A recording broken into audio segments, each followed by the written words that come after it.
Revenue department દ્વારા આયોજિત ચિંતન શિબિરમાં આપની સૌની વચ્ચે મંચ પર ઉપસ્થિત ટીમ ગુજરાતના સૌ સિનિયર અધિકારીઓ અને ગુજરાતના ખૂણા ખૂણાની ચિંતા કરનાર રેવન્યુ ડિપાર્ટમેન્ટ જોડે જોડાયેલા કલેક્ટર્સ, આરએસી અને રેવન્યુ ડિપાર્ટમેન્ટના સૌ અધિકારીઓને હું સર્વપ્રથમ રાજ્યના પ્રત્યેક નાગરિકો વતી આપ સૌને હૃદયથી અભિનંદન આપવા માંગુ છું. છેલ્લા 5 મહિનાથી હું જોઈ રહ્યો છું કે આપ સૌ લોકો રાત દિવસ એક કરીને પહેલા એસઆઈઆરનું કામ હોય, પછી ટ્રાન્સપરન્સી જોડે ફેર ઇલેક્શન કન્ડક્ટ કરવાની વાત હોય, ટીમ ગુજરાતે આ બધા જ કાર્યોમાં અદ્ભુત કામગીરી કરી છે અને આ અદ્ભુત કામગીરી પાછળ આપ સૌ લોકોનો સૌથી મહત્વનો ફાળો રહ્યો છે. તે બદલ હું રેવન્યુ ડિપાર્ટમેન્ટના એસીએસથી લઈને તમારા મામલતદાર સુધી અને તમારી જોડે જોડાયેલા રેવન્યુ વિભાગના સૌ અધિકારીઓને ખૂબ ખૂબ અભિનંદન આપું છું. આપ સૌ લોકોએ છેલ્લા અનેક મહિનાઓથી રાત દિવસ એક કર્યા, પરંતુ એ જવાબદારીને પૂર્ણ કરતાની સાથે જ ચિંતન શિબિર જોડે એક ટીમ જોડે, ટીમ બોન્ડિંગ જોડે, ટીમ સ્પિરિટ જોડે તમે સૌ લોકો આવનારા દિવસોમાં રાજ્યના નાગરિકોને આ બધા જ જિલ્લાઓમાં વધુ સુવિધાઓ નવી ટેકનોલોજીના ઉપયોગ જોડે કઈ રીતે તમે પૂરી પાડી શકો તે માટેનું આ અતિ મહત્વની ચિંતન શિબિરમાં આપ સૌ લોકોએ છેલ્લા 3 દિવસમાં અનેક નવા વિષયો પર ચર્ચા બી કરી હશે.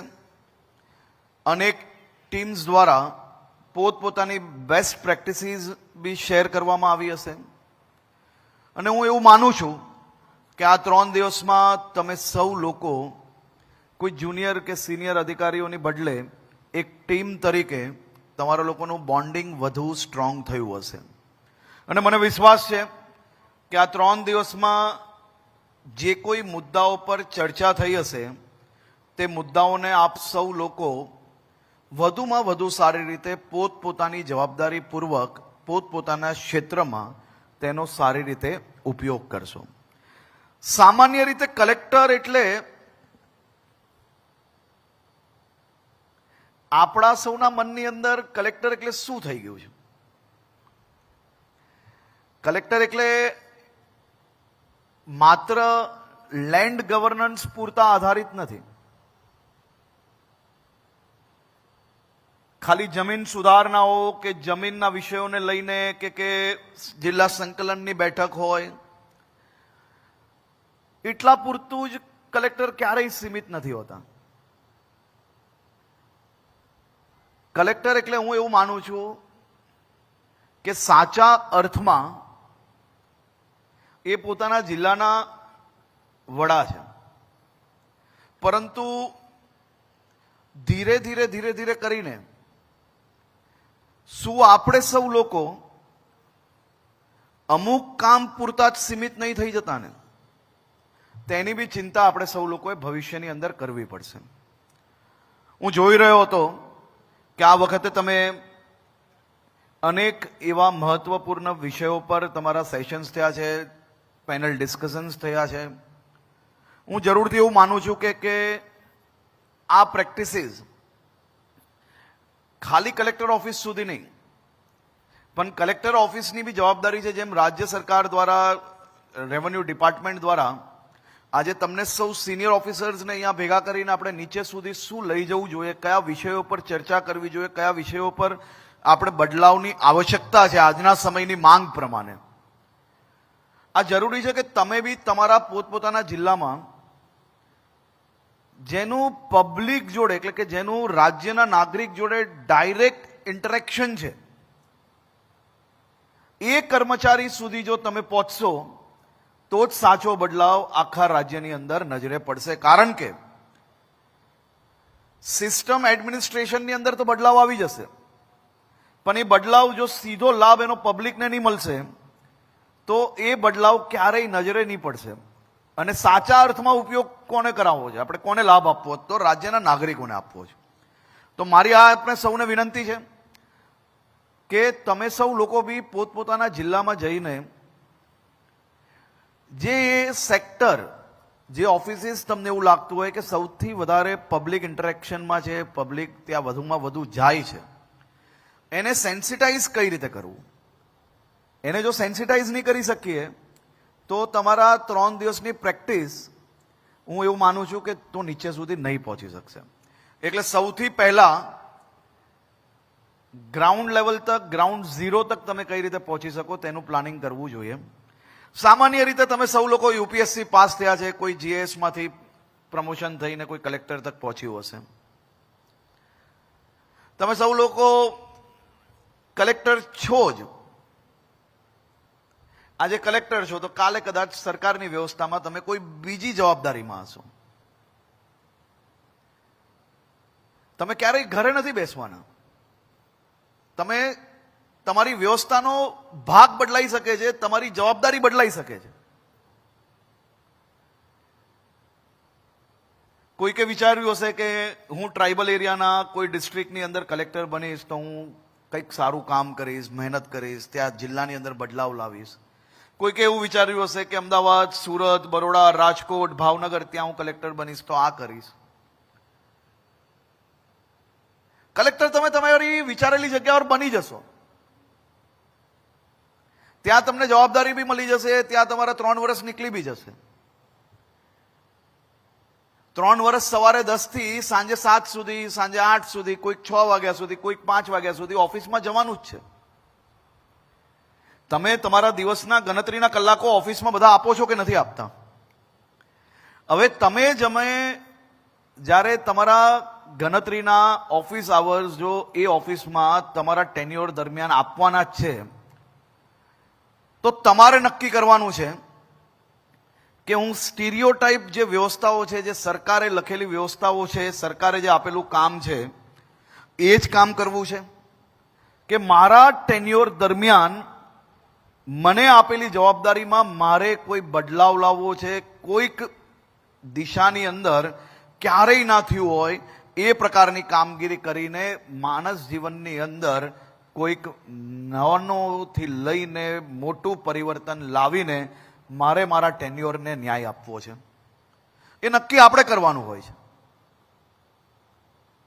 કારણ કે આપણે બધાને જ ખબર છે કે આપણી વ્યવસ્થાની અંદર આપણે એ જગ્યા પર હશો, ક્યાં બી જગ્યા પર હશો, ક્યાં સી જગ્યા પર જશો, કે ક્યાં વધુમાં વધુ ડી પર પોસ્ટેડ થશો. પરંતુ એ પોસ્ટિંગને ન્યાય આપીને ખરેખર ખરા અર્થની અંદર જો કોઈ બદલાવ નહીં લાવશો ને તો જ્યારે રિટાયર થશો ને ત્યારે મનની અંદર સંતોષ ક્યારેય નહીં થાય. તમને આપેલી ડ્યુટી, તમે જે અચીવ કરેલું છે, બધી જ વસ્તુ તમને પ્રાપ્ત થઈ જશે, પરંતુ મનને બી તો સંતોષ થવો જોઈએ ક્યારે કે મને લાખો લોકોએ જે પરીક્ષા આપેલી હતી એમાંથી હું ચૂઝ થયો છું, આજે હું આ જવાબદારી પર છું અને આ જવાબદારીને ન્યાય આપવા માટે હું શું કરીશ. ક્યારેય આપણે એકલા બેસીને એ નહીં વિચારી શકીએ. જિલ્લાની અંદર મેં જોયું છે કે અનેક કલેક્ટર્સને હું જોતો હોઉં છું, અનેક ડીડીઓને જોતો હોઉં છું. સોશિયલ મીડિયા પર ક્યારેક કોઈક સાયકલિંગ કરતો હોય, હમણાં હું ચિંતન શિબિરની સાયકલિંગની તમારી એક્ટિવિટી જોતો હતો, ખૂબ આનંદ થયો. પણ એક કલેક્ટર જો ધારે ને તો એના 3 વર્ષના ટેન્યોરમાં એ 1000 થી લઈને 1 લાખ લોકોને જિલ્લાની અંદર સ્પોર્ટ્સ તરફ ડાયવર્ટ કરી શકે છે.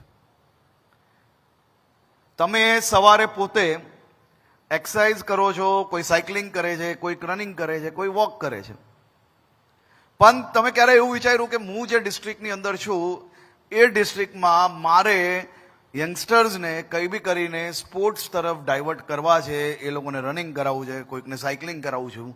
મેં આ વખતે જોયું કે 2 થી 3 કલેક્ટર્સ જે મને ઇન્વિટેશન આપવા આવેલા ને એના સિવાયના બી લોકો કે જેમને ટ્રાઇબલ એરિયાની અંદર મેગા મેરેથોનનું આયોજન કર્યું, કોઈકે સાયકલિંગનું આયોજન કર્યું, કોઈકે બુક રીડિંગ માટે એકદમ કોમન પ્લેસીસ પર જઈને, પબ્લિક પ્લેસીસ પર જઈને એક સબ્જેક્ટ બુક રીડિંગનો હાથમાં લઈને ગરીબ બાળકોને એ સબ્જેક્ટ પર સમજાવવાનો પ્રયાસ કર્યો. આ ખૂબ મોટો વિષય છે. આ ક્યાંય તમારી ચોપડીઓમાં નહીં લખ્યું હશે કે તમારે આ કામ કરવાનું છે, પરંતુ એ કામગીરી કરવાના કારણે એ જિલ્લાના કમસે કમ 200, 500, 1000 પરિવારો એ ડાયરેક્ટ કલેક્ટરના સંપર્કમાં આવે છે. ડાયરેક્ટ સંપર્કમાં આવે ત્યારે 1000માંથી 50 લોકોએ નાની મોટા જે દુઃખ, જે કંઈક નાની મોટા ધક્કાઓ સરકારી કચેરીમાં ખાવા પડ્યા હોય એની માહિતી કલેક્ટર સુધી પહોંચે છે. અને મેં જોયા છે ઘણા લોકો આ માહિતીઓને ગંભીરતાપૂર્વક લઈને એ વિષયો પર ચર્ચા બી કરે છે, કંઈક ને કંઈક ચેક બી કરે છે. એના કારણે આવા જે અવ્યવસ્થાઓની અંદર બી બદલાવ આવીને વ્યવસ્થાઓ તરફ વળી શકે છે. પણ આ વ્યવસ્થાઓ ત્યારે જ સંભવ છે જ્યારે આપણે સૌ લોકો આપણા મનથી વિચારીએ કે મારે કંઈક બદલાવ લાવવો છે. કલેક્ટર્સની જવાબદારી એ માત્ર મેં કહ્યું એમ રેવન્યુની નથી. કલેક્ટરની જવાબદારી એ માત્ર સંકલનની દર મહિને બેઠક કરવી કે કોઈ વીઆઈપીઝ આવ્યા, વીવીઆઈપીઝ આવ્યા, એના પ્રોટોકોલની માત્ર વ્યવસ્થાઓ એ કલેક્ટરની વ્યવસ્થા નથી. સૌ કલેક્ટરોએ સાથે મળીને વિચારવું જોઈએ કે હું મારા જિલ્લામાં ટુરિઝમની શું સંભાવનાઓ છે. કોઈ ટ્રાઇબલ ડિસ્ટ્રિક્ટ છે, ત્યાં અનેક પ્રકારની એવી પરિસ્થિતિઓ છે કે ત્યાં સીધી ઇન્ડસ્ટ્રીઝ ના આવી શકતી હોય, તો ત્યાં ટુરિઝમ સેક્ટરનો ગ્રોથ કઈ રીતે થઈ શકે. એની જોડે જોડે જે જિલ્લાઓમાં ઇન્ડસ્ટ્રીઝની સંભાવનાઓ છે, ખરેખર ઇન્ડસ્ટ્રી ડિપાર્ટમેન્ટના બી સૌ લોકો અહીંયા જ બેઠા છે. મારું એવું માનવું છે કે કોઈ ઇન્ડસ્ટ્રી ડિપાર્ટમેન્ટ પાસે પછી આવવો જોઈએ, સૌથી પહેલા કલેક્ટર પાસે જવો જોઈએ. કલેક્ટરે એપ્રોપ્રિએટ વ્યવસ્થાઓ કરીને ઇન્ડસ્ટ્રી ડિપાર્ટમેન્ટ જોડે કોર્ડિનેશન કરવું જોઈએ. એની વધુમાં વધુ સારી વ્યવસ્થાઓ એ કલેક્ટર ઓફિસની અંદર ઊભી કરવી જોઈએ. કારણ કે કોઈ બી ઇન્વેસ્ટર એ જ્યારે મેગા ઇન્વેસ્ટર હશે એ ગાંધીનગર સુધી ધક્કો ખાય તો બરાબર છે, પણ કોઈ એમએસએમઈ વાળાએ ગાંધીનગર સુધી ધક્કો જ કેના માટે ખાવો પડે? આપણી પાસે બધી જ વ્યવસ્થા છે, આપણી પાસે બધા જ ડેસ્ક છે. તો આપણે પોતપોતાના જિલ્લાની અંદર ટુરિઝમ સેક્ટર હોય કે પછી ઇન્ડસ્ટ્રીઝ હોય કે પછી સ્પોર્ટ્સ એક્ટિવિટીઝનો કઈ રીતે આપણે વધારો કરી શકીએ તે દિશામાં બી આપણે ગંભીરતાપૂર્વક જવું જોઈએ. આ કામને અગર સારી રીતે મેનેજ થશે, મહિનામાં એક દિવસ, જેમ તમે જે તમારી લિટિગેશન્સને સાંભળતા હો છો દર વીકમાં 1-2 દિવસ, એમ જો મહિનામાં એટલીસ્ટ 2 વાર જે એમએસએમઈ, સ્મોલ ઇન્ડસ્ટ્રીઝ જે છે, આપણી લાર્જ ઇન્ડસ્ટ્રીઝ છે, લાર્જ ઇન્ડસ્ટ્રીઝ હોય તો એનું સીએસઆર કઈ જગ્યા પર ખર્ચાય છે, એનું સીએસઆરનો વધુમાં વધુ લાભ એ તમારા જિલ્લામાં મળે, કાં તો આજુબાજુના આપણા ટ્રાઇબલ ડિસ્ટ્રિક્ટની અંદર આપણે કેમ અપાવી શકીએ. વધુમાં વધુ ઇન્ડસ્ટ્રીઝ જો આપણા ગુજરાતની અંદર કામ કરતી હોય અને એ ઇન્ડસ્ટ્રીઝના જો સીએસઆરની મોટામાં મોટી રકમ જો બીજા રાજ્યની અંદર ખર્ચાતી હોય તો એ આપણી જવાબદારી છે ભાઈ, કે આપણે આપણા જિલ્લાની અંદર એનો લાભ સીધે સીધો કઈ રીતે મળી શકે.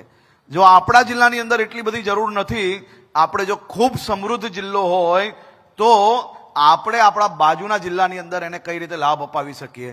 વલસાડ છે, વલસાડની અંદર બધી જ વ્યવસ્થાઓ થતી હોય તો વલસાડ પોતે ભલે ના જરૂર હોય એ તાપી ડિસ્ટ્રિક્ટને અપાવે, સુરત જિલ્લાને ના જરૂર હોય તો નર્મદાને અપાવે. પણ આ વ્યવસ્થાઓ તરફ બી આપણે જરૂરથી જોવું જોઈએ, કારણ કે આટલા મોટા પ્રમાણમાં ઇન્ડસ્ટ્રીઝ આપણા ગુજરાતની અંદર હોય અને જો એનું મેક્સિમમ સીએસઆર જો કોઈ બીજા રાજ્યોમાં ખર્ચાતું હોય તો આ યોગ્ય નથી ભાઈ. એ આપણો ભલે આપણે કોઈ બીજા રાજ્યમાં ખર્ચે એનો કોઈ વાંધો નથી, પરંતુ આપણા રાજ્યની અંદર આપણા આટલા સારા રોડો બનાવતા હોઈએ, આપણા રાજ્યની અંદર એના કારણે નાનું મોટું પોલ્યુશન થતું હોય તો એની જવાબદારી છે કે વધુમાં વધુ એન્વાયરમેન્ટ પર કઈ રીતે આપણે આપણા ક્ષેત્રની અંદર કામ કરાવડાવીએ. આમાં કોઈ ટાઈમ નથી લાગવાનો. વર્ષમાં 1-2 વાર પ્રયાસ કરશો ને તો બી કેટલો મોટો બદલાવ આપણે આપણા જિલ્લાની અંદર કેટલી મોટી મદદ લાવી શકીએ તો તમને પોતાને અંદાજો આવશે. ભૂતકાળની અંદર મેં અનેક કલેક્ટર્સને આ પ્રયાસ કરતા જોયા છે. અનેક કલેક્ટર્સોએ પોતપોતાના વિસ્તારની અંદર, સ્કૂલ્સની અંદર જે રિવોલ્યુશન લાવ્યું છે તે બી જોયું છે. પરંતુ આ બધામાંથી બેસ્ટ પ્રેક્ટિસીસ આપણે નક્કી કરીને કોઈ 2-4 વિષયો એવા નક્કી કરવા જોઈએ જે યુનિફોર્મિટીથી આખા રાજ્યની અંદર એક સાથે આપણે પ્રયાસ કરીએ જેથી એક ખૂબ મોટો બદલાવ દેખાય. એટલે કલેક્ટર્સે સૌથી પહેલા નક્કી કરવું પડશે કે પોતે પોતાની જે સત્તા છે, પોતાની જે જવાબદારી છે એને આપણે જ્યાં સીમિત રાખ્યા છે એ સીમિત અઠવાડિયામાં 3 દિવસ રાખો, 2 દિવસ એ આખા જિલ્લાને બીજા બધા વિષયોની અંદર આપવા જોઈએ તેવું મારું 100% માનવું છે. સાથે સાથે મેં જોયું છે કે ઘણીવાર આપણે આટલા બધા લોડના કારણે જે પાસા તડીપારની જે અરજીઓ આપણી પાસે આવતી હોય છે, મારો આપને એક ખૂબ જ આગ્રહ છે કે તમે એને રિજેક્ટ કે ઓકે કર્યાની બદલે એકવાર એપ્રોપ્રિએટ ઓફિસર્સ જે છે, કારણ કે સમાજમાં દૂષણ ફેલાવનાર લોકોને જો આ પ્રકારે આપણે કંટ્રોલ નહીં રાખશો તો એ ભવિષ્યની અંદર એ ક્ષેત્ર માટે ખૂબ જ દૂષણખોર સાબિત થઈ શકે છે. મેં એક આંકડા નીકાળેલા. એ આંકડામાં અનેક જિલ્લાઓ કેવું છે કે તડીપાર અને પાસાની વાત આવે તો ફાઇલ ક્યાં પડી રાખતા હોય છે, ક્યાં રિજેક્ટ કરી લેતા હોય છે ખૂબ મોટા પ્રમાણમાં. તમે કરો, યોગ્ય લાગે એ કરો, પરંતુ નીચે જે બીજા ડિપાર્ટમેન્ટની ટીમે આપણે જે પ્રપોઝલ મોકલ્યું છે એનું કારણ શું છે, એની પાછળનો ધ્યેય શું છે, એ સમજીને રિજેક્ટ કરો તો બરાબર છે. બેસીને મહિનામાં ભલે તમે 2 દિવસ 2 કલાક જ આપો, પણ એ 2 કલાકમાં જે પ્રપોઝલ મોકલે છે એ ઓફિસરને તો સાંભળી લો કે આ કેના માટે આને કંટ્રોલમાં લાવવાનો પ્રયાસ કરે છે. આનાથી ભવિષ્યની અંદર આપણે લોકોને હજી બી વધુ લો એન્ડ ઓર્ડરને મજબૂત બનાવવામાં ફાયદો થશે. હું કહેતો જ નથી કે તમે 100% પાસ કરી લો કે 100% રિજેક્ટ કરી લો કે આમાંથી આટલું કરી લો, પરંતુ તમે એક જવાબદાર વ્યક્તિ તરીકે જ્યારે કોઈકને રિજેક્ટ કરો છો પાસા, અને એના પછી જ્યારે એ જ વ્યક્તિ ગુનો કરે છે ને, તો આપણે બી ઇક્વલી જવાબદાર છે એવું હું 100% માનું છું. અને ક્યાં જેમ આપણે લિટિગેશનમાં બેવ પાર્ટીને બોલાવીએ છીએ, તેમ તમે તમારા પાસા કે તડીપારના નિર્ણય લેતા પહેલા પ્રપોઝલ મોકલનાર અધિકારીને 2 મિનિટ માટે સાંભળી લેવું જોઈએ. એનાથી તમારો ટાઈમ વેસ્ટ નહીં થશે, તમે સાચો નિર્ણય લઈ શકશો તેવું હું 100% માનું છું. મારા અનુભવના આધારે હું કહું છું કે ઘણીવાર કાગળ પર આપણે બધી જ વસ્તુ જ્યારે પોતે નથી વાંચતા, પોતે આખી ફાઇલ નથી વાંચતા, ત્યારે આપણે એની પાછળનો ધ્યેય નથી સમજી શકતા. એના બદલે 1-2 મિનિટ પ્રતિ કેસ જો તમે વિષય સાંભળી લેશો તો જિલ્લા માટે તમે વધુ ઉપયોગી નિર્ણય લઈ શકશો. સાથે સાથે રેવન્યુ ડિપાર્ટમેન્ટ દ્વારા જે ખૂબ મહત્વના, હું એમ કહી શકીશ કે રેવન્યુ સેક્ટરની અંદર જે મહત્વના જે નિર્ણયો લેવામાં આવ્યા છે, આ નિર્ણયો કોઈ સામાન્ય નિર્ણય નથી, આ ઐતિહાસિક નિર્ણયો છે. અને આ ઐતિહાસિક નિર્ણય થકી રાજ્યના લાખો નાગરિકોને સીધો જ એનો લાભ મળશે તેવું સ્પષ્ટપણે નજરે પડી રહ્યું છે. કલેક્ટર ઓફિસીસને આપણે વધુ સ્વચ્છ કઈ રીતે બનાવી શકીએ? આપણે જ્યારે આખા શહેર અને જિલ્લાને સ્વચ્છ જિલ્લો બનાવવા માટે જો પ્રયાસ કરતા હોઈએ છીએ, તો કલેક્ટર ઓફિસના ટોયલેટ્સ એ પ્રાઇવેટ પ્રોપર્ટી કરતાં સારા કઈ રીતે હોઈ શકે, પ્રાઇવેટ પ્રિમાઇસીસમાં જે અવેલેબલ ટોયલેટ્સ છે એનથી સાફ કઈ રીતે હોઈ શકે, તે પ્રયાસ તો આપણે ખૂબ સારી રીતે કરી જ શકીએ છીએ એવું મારું 100% માનવું છે. કલેક્ટર ઓફિસ વધુમાં વધુ સ્વચ્છ કઈ રીતે હોઈ શકે, એના પાર્કિંગ લોટ હોય, બીજા બધા જે ખૂણાઓ હોય જેની અંદર કચરાઓ ભરેલા હોય, તો એને કઈ રીતે સાફ કરી શકીએ. મોટાભાગના કલેક્ટર ઓફિસીસ હવે બહુ સ્વચ્છ હોય છે, પણ ખાલી કલેક્ટરના ફ્લોર પર જો બાથરૂમ ટોયલેટ સાફ હશે અને બીજા બધા ફ્લોર પર જો નહીં હોય તો રાજ્યના નાગરિકો જે ફ્લોર પર વધારે જાય છે ત્યાં સ્વચ્છતાનું જાળવણી કઈ રીતે વધારે થઈ શકે તેનાથી આપણે પ્રયાસની શરૂઆત કરવી જોઈએ. મારો પોતાનો જિલ્લો એ સ્વચ્છ કઈ રીતે બની શકે? આપણે જોવાનું છે કે જાણે કે કોઈ સોમનાથ આવતું હોય તો વેરાવલ રેલવે સ્ટેશનથી સોમનાથ સુધી પહોંચતા કોઈ બી ખૂણાઓ પર બી કચરો કઈ રીતે હોઈ શકે? કોઈ સ્ટેચ્યુ ઓફ યુનિટી જાય છે, ચાહે ભરૂચથી જાય કે ચાહે વડોદરાથી જાય, કચરો સાફ કરવાની જવાબદારી જેને આપીએ છીએ તે ત્યાં જ જે ખુલ્લા પ્લોટો પડેલા હોય છે ત્યાં જે કચરો ડમ્પિંગ કરે છે કે શું કરે છે. ખૂબ નાના નાના વિષય છે, પણ આ નાના નાના વિષયોના કારણે આપણા મોટા મહત્વના જે સ્પોટ્સ છે, ચાહે સાણંદ જતું હોય, કોઈ દુનિયાભરના ઇન્વેસ્ટર્સ સાણંદ આવતા હોય, એસજી હાઈવેથી સાણંદ સુધી કોઈ બી જગ્યા પર કેના માટે કચરો હોય? અને એટલું કરી જ શકીએ છીએ, ખૂબ સારી રીતે કરી શકાય છે. આમાં કોઈ રોકેટ સાયન્સની જરૂરત નથી, ખાલી જરૂર એટલું છે કે તમારા ડેડિકેશનની જરૂર છે. અને ડેડિકેશન શું હોઈ શકે? હું પાક્કું માનું છું કે જેને કામગીરી આપી હોય એ કામગીરીમાં સ્વચ્છતાની બાબતે જો કોઈ જાણી જોઈને ચૂક કરતું હોય તો એની ઉપર ખૂબ કડક પગલાં ભરવા જોઈએ. એવી એજન્સીઝને સીધી બ્લેકલિસ્ટ કરવી જોઈએ અને એમાં કોઈ બી વ્યક્તિની ભલામણો આપણે સાંભળવી ના જોઈએ. તો જ આપણા રાજ્યની અંદર આપણે જે લેવલ પર પહોંચવાનું હતું તો પહોંચી ગયા છે. આજે બી આપણે દેશના સૌથી વધારે સ્વચ્છ શહેરો, સ્વચ્છ જિલ્લાઓ એ આપણા રાજ્યમાં છે. એ તમારા સૌનું અચીવમેન્ટ છે. પણ તમારા સૌની જે મહેનત છે એ મહેનતની સામે હજી વધુ સારું રિઝલ્ટ આપણે પ્રાપ્ત કરી શકીએ છીએ. અને રિઝલ્ટ પ્રાપ્ત કરવું હશે તો તમારું પોતાનું એની અંદર ક્યાંક ને ક્યાંક હજી વધુ ક્યાંક ઇન્વોલ્વમેન્ટ આપ સૌ લોકોએ લાવવું પડશે તેવું મારું માનવું છે. સાથે સાથે તમારી ટીમ, એ ટીમની બી ચિંતા આપણે લોકોએ કરવી જોઈએ. કારણ કે આપણે જોશો કે ઘણા બધા એરિયા જિલ્લામાં એવા હોય કે ત્યાં કામનો લોડ એ મામલતદાર કચેરી પર ખૂબ પડતો હોય. તો જે એરિયામાં લોડ વધારે છે ત્યાં ખરેખર એપ્રોપ્રિએટ સંખ્યામાં સ્ટાફ છે કે નથી?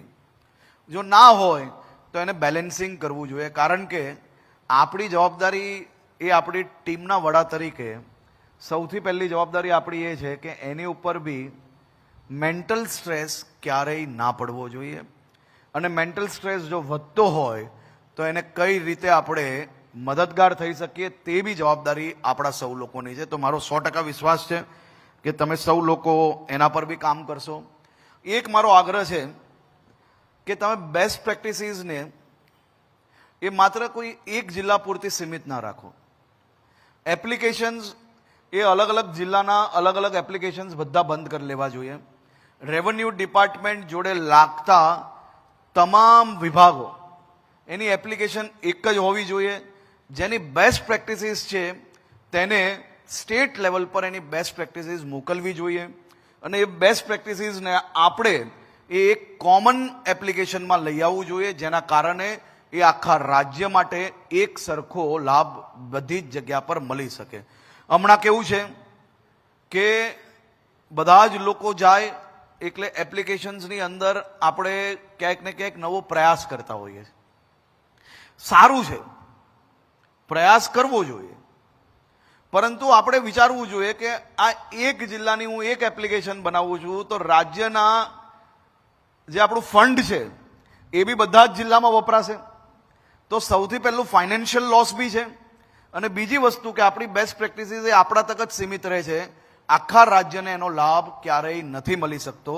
તેથી મારો એક આગ્રહ છે, મેં પોલીસ ડિપાર્ટમેન્ટમાં બી કરાવેલું છે. અમે લોકો બધા જ શહેરોના અલગ અલગ એપ, અલગ અલગ વ્યવસ્થાઓ બંધ કરીને એક જ એપ હોય અને એ જ એપના માધ્યમથી રાજ્યના બધા જ નાગરિકોને એની વ્યવસ્થાઓ, સુવિધાઓ મળે.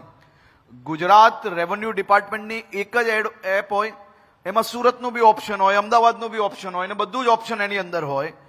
તમામ લોકોએ અલગ અલગ બનાવવાથી ખર્ચ બી વધશે, સમય બી બગડશે અને આપણે બેસ્ટ પ્રેક્ટિસીસ બધાની ભેગી કરીને કોમન એપ બનાવવું જોઈએ, જેથી હું અગર સુરતમાં મારી ફેક્ટરી છે, રહેતો હોઉં અગર હું અમદાવાદમાં, તો હું સુરતમાં જઈને મારી ફેક્ટરીને લાયક મારે કંઈ કામ હોય તો મારે સુરતની પાછી એપ ડાઉનલોડ કરવી, એની બદલે સ્ટેટની એક જ એપ ડાઉનલોડ થાય અને આખા સ્ટેટની અંદર ખૂણામાં કોઈ બી કામ હોય તો એ એક જ એપના માધ્યમથી કામ કરી શકે.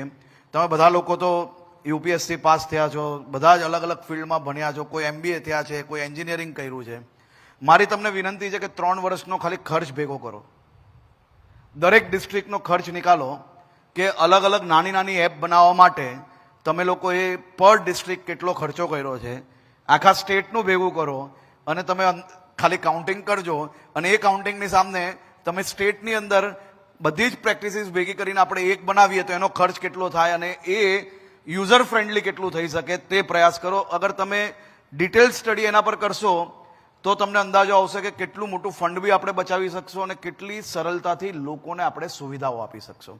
મારો આજે આગ્રહ છે કે તમે સૌ લોકો આ 3 દિવસની ચિંતન શિબિરમાં જે આટલો મોટો પ્રયાસ કર્યો છે, તમે સૌ લોકોએ જે ટાઈમ આપ્યો છે, મેં જે આખી માહિતી મને મળી 3 દિવસથી, આપ સૌ લોકોએ પોતપોતાની બેસ્ટ પ્રેક્ટિસીસ જે શેર કરી છે, બધા જ લોકોનું ઇન્વોલ્વમેન્ટ ખૂબ સારું રહ્યું છે. આ ખૂબ અદ્ભુત પ્રયાસ છે. પણ ચિંતન શિબિરના અંતમાં શોર્ટ ટર્મ ગોલ અને લોંગ ટર્મ ગોલને બે અલગ કરવામાં આવે. શોર્ટ ટર્મ ગોલની અંદર આપણે શું કરવા માંગીએ છીએ અને એ બદલાવ આપણે કેટલા દિવસની અંદર 100% વિઝિબલ બદલાવ કઈ રીતે લાવશો તે નક્કી કરવું જોઈએ. અને લોંગ ટર્મ ગોલ્સની અંદર આપણી જે પોલિસીઝ છે, બીજા બધા વિષયો છે, સ્ટાફનું છે, એડમિનિસ્ટ્રેશનની અંદર બદલાવ કઈ રીતે આવી શકે, આપણા બિલ્ડિંગો છે તો હજી વધારે પબ્લિક ફ્રેન્ડલી કઈ રીતે બની શકે, તેવા વિષયોની બી ચર્ચા આપણે ભવિષ્યની અંદર જરૂરથી કરવી જોઈએ. પણ શું આપણે સૌ લોકો મળીને આપણા જે ટુરિઝમ ડેસ્ટિનેશન છે, જે આપણા ધાર્મિક સ્થાનો છે, જે આપણા ખૂબ મોટા ઇન્ડસ્ટ્રીયલ ડેસ્ટિનેશન છે, આ બધા જ ડેસ્ટિનેશનો પર જે લારીઓ છે, જે જમવા માટેના નાના મોટા ઢાબાઓ, રેસ્ટોરન્ટ છે, એની અંદર બધા જ લોકો ભેગા થઈને હાઇજેનિક ફૂડની પ્રોવિઝન આપણે લોકો શું પ્રોવાઈડ કરી શકીએ લોકોને. બહુ નાના પ્રયાસો છે, આનાથી તમારે કોઈ બહુ મોટી મહેનત નહીં કરવી પડશે. સૌથી પહેલા 1 મહિના સુધી આજે નાની નાની લારીઓ પર જે કોઈ સ્નેક્સ વેચતું હશે, કોઈ કંઈ બીજું વેચતું હશે, કોઈક રેસ્ટોરન્ટ હશે, કોઈ ઢાબાઓ હશે, જેમ આપણે લોકો આપણી ટીમને ટ્રેનિંગ આપીએ છીએ તેમ અલગ અલગ એજન્સીઝના માધ્યમથી આ લોકોને ટ્રેનિંગ આપી શકીએ. શું ગુજરાતની પ્રત્યેક લારી પર નાની મોટું સામાન વેચતો વ્યક્તિ જો અગર કોઈ ખાવાનું વેચતો હોય તો એ હાથમાં ગ્લોવ્સ પહેરાવીને વસ્તુ વેચી શકે, એટલી વ્યવસ્થા આપણે કરી શકીએ. ખૂબ નાની વ્યવસ્થા છે, પણ આ દેશની અંદર સૌથી પહેલું રાજ્ય આપણે એવું બનાવી શકીએ જો તમે સૌ લોકો એક ટીમ તરીકે આ વિષયને સંકલ્પ આધારિત લઈને તમે સૌથી પહેલા, જાણે કે બનાસકાંઠા છે તો અંબાજીમાં પ્રયાસ કરે, ગીર સોમનાથ છે તો સોમનાથમાં કરે, અમદાવાદ છે તો સાણંદમાં કરે, આ પ્રકારે બધા જ જિલ્લાઓ એક સેન્ટર એવું ડેવલપ કરી શકીએ કે જે આપણે ગેરંટીથી છાટી તોકીને કહી શકીએ કે દુનિયાની કોઈ બી એજન્સી આવે, ચેક કરે કે અમારા આ જિલ્લાના આ તાલુકામાં કોઈ બી હોટલ કે લારી પર જાઓ 100% હાઇજેનિક ફૂડ તમને મળશે. એક નાના પ્રયાસથી કેટલો મોટો બદલાવ આવી શકશે. આમાં કોઈ ખર્ચ નથી, કોઈ ખર્ચ નથી. એને સમજાવવાનું છે કે ભાઈ તારો જે દરરોજનો કોસ્ટ વધે છે 5 રૂપિયા તું પ્રતિ પ્લેટ ભલે વધારે લે પણ લોકોને સારું ખાવાનું આપ. જો આટલો બદલાવ કરશો ને તો આપણો જે ખર્ચ છે ને એના કરતાં 10 ગણો ખર્ચ આપણો બચી શકે છે. તમે એકવાર એ પ્રયાસ કરો અને એના 5 વર્ષ પછી PHC CHCમાં એકવાર તમે સર્વે કરાવજો કે પહેલા કેટલી બીમારી આવતી હતી ને આજે કેટલી બીમારી ઓછી થઈ ત્યાંના લોકલ લોકોની. હું 100% ખાતરી આપું છું કે એની અંદર આપણો ખર્ચ બચશે અને અહીંયા આપણા ત્યાં દેશ વિદેશથી કોઈ બી મહેમાનો આવશે તો એને ગુજરાતની અંદર આટલો મોટો બદલાવ જે દેખાશે તે આપણા સૌ માટે એક ઐતિહાસિક બદલાવ હશે. એટલો જ પોકેટ સ્વચ્છતા માટે આપણે ગેરંટી લઈ શકીએ કે જે પોકેટની અંદર આપણે હોટલ્સની અંદર આ બદલાવ લાવીએ છીએ, ફૂડ ક્વોલિટીની અંદર જે બદલાવ લાવીએ છીએ, એની જોડે જોડે સ્વચ્છતાનો બી એટલો પોકેટ આપણે આખો ક્લિયર કરી લેશો. એ પોકેટ, એક જિલ્લો એક પોકેટ ખાલી લે અને એ પોકેટ પર કામ કરે. એક જોડે આપણે પોતે પોતાના ડિસ્ટ્રિક્ટમાં લારીઓ જે બધી અલગ અલગ ટાઈપની હોય છે, કોઈક કંપનીને ભેગી કરીને CSRમાંથી એક જેવી થીમેટિક લારીઓ આપણે ના આપી શકીએ? હવે આ બદલાવ જો તમે અપેક્ષા રાખશો કે ટુરિઝમ ડિપાર્ટમેન્ટ આવીને કરે તો એ ક્યારેય પોસિબલ નથી, સંભવ જ નથી. આ બદલાવ લાવવા માટે તમારા લોકોનો સહયોગ વગર ના જ કરી શકે કોઈ કામ. તો આ બदलाव માટે मेरा आपसे एक खास आग्रह है कि एक ये शॉर्ट टर्म गोल में हमारे ये जितने भी डेस्टिनेशन है वो डेस्टिनेशन में स्वच्छता से लेके थोड़ा विजिबिलिटी में क्या चेंज ला सकते हैं, फूड क्वालिटी के अंदर क्या बदलाव ला सकते हैं, उसके लिए सब लोग एक टीम होके आने वाली जब चिंतन शिविर अगले साल जब मिले तब हम लोग गर्व के साथ कह सके कि सभी डिस्ट्रिक्ट के अंदर एक प्लेस, चाहे वो छोटा नगर हो, छोटी धार्मिक स्थान हो, कोई भी एक स्थान के अंदर हम ये बदलाव ला के 100% बदलाव इतना ला सकते हैं. તમે આખે આખું એક સાથે બદલાવ નહીં લાવી શકો, હું સમજી શકું છું, પણ એક જગ્યા પર વધારેમાં વધારે કેટલા લારીવાળા હોય? તો 500 જણ હોય. 500 લારી કોઈ લાલ કલરની હોય, કોઈ બ્લુ કલરની હોય, કોઈ યલો કલરની હોય, એ બધાને એક જેવી કરવાથી તમારી આખી વિઝિબિલિટી છે એ ચેન્જ થઈ જશે. સ્વચ્છતા રાખવાથી કોઈ લારીવાળો એને એક બોર્ડર દોરી આપો, અગર એ લારીવાળો એના લારીની આજુબાજુમાં કચરો હોય તો ગમે તેવો ગરીબ હોય પણ એને ગરીબને બી રોડ ગંદો કરવો કે કોઈને ખરાબ ખવડાવવાનું એ હક નથી. તો આ પ્રકારે તમારે લોકોએ શોર્ટ ટર્મ ગોલ્સ બી દર વર્ષે ચિંતન શિબિરમાં એક શોર્ટ ટર્મ ગોલ જરૂરથી લેવો જોઈએ જે સીધું રાજ્યના નાગરિકોને લાભ કરતો હોય. અને લોંગ ટર્મ ગોલ્સની અંદર તો હું માનું છું, આ બધું જ હું જોઈ રહ્યો છું કે તમે સૌ લોકોએ 3 દિવસ ખૂબ મહેનત કરી છે અને મહેનતની અંદર મને 100% વિશ્વાસ છે કે આપ સૌ લોકો ભવિષ્યની અંદર આ વિષયની અંદર બી કામગીરી ખૂબ સારી રીતે કરશો. મને ગર્વ છે કે ગુજરાતના રેવન્યુ ડિપાર્ટમેન્ટ દ્વારા રાજ્યના નાગરિકોના હિતમાં અનેક સર્વિસીસ ઓનલાઈન કરી છે અને ઓનલાઈન સર્વિસીસ ખૂબ સારી રીતે લોકોને મળી બી રહી છે. પણ આપણે આ દિશામાં હજી બી વધુ એક પછી એક મેક્સિમમ સર્વિસીસ ઓનલાઈન કઈ રીતે કરી શકીએ તે દિશામાં બી આપ સૌ લોકો ખૂબ સારી રીતે કામ કરશો તેવો મને 100% વિશ્વાસ છે. અને ફરી એકવાર હું ટીમ ગુજરાતને ખૂબ ખૂબ અભિનંદન આપું છું. આ કોઈ બી મારી કમ્પ્લેન્ટ્સ નથી, આજે મારા સજેશન છે. તમે સૌ લોકો ખૂબ સારું કામ કરો છો પણ કામ કરતાં કરતાં ખાલી જ્યારે બી તમે નિર્ણયો લેતા હો ત્યારે દિલથી એકવાર મનથી વિચાર લેજો કે આ નિર્ણય હું લઈ રહ્યો છું, આ નિર્ણય થકી કેટલું સાચું થઈ રહ્યું છે.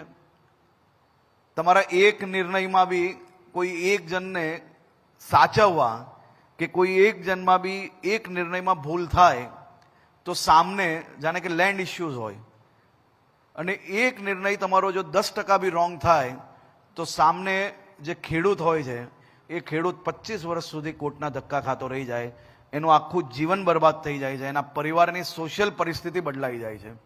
પણ મને આનંદ છે કે તમે સૌ લોકોએ આ બાબતે બી જે પ્રકારે આ ચિંતન શિબિરની અંદર જે ડિસ્કશન થયું છે મને 100% વિશ્વાસ છે કે મોટા ભાગના ગુજરાતના મોટા ભાગના એરિયામાં આપ સૌ લોકો જે ઝડપથી હમણાં ફાઇલ ક્લિયર કરી રહ્યા છો, જે ઝડપથી લોકોને ન્યાય અપાવી રહ્યા છો, જે ઝડપથી ખેડૂતોને ન્યાય અપાવી રહ્યા છો એ અદ્ભુત છે.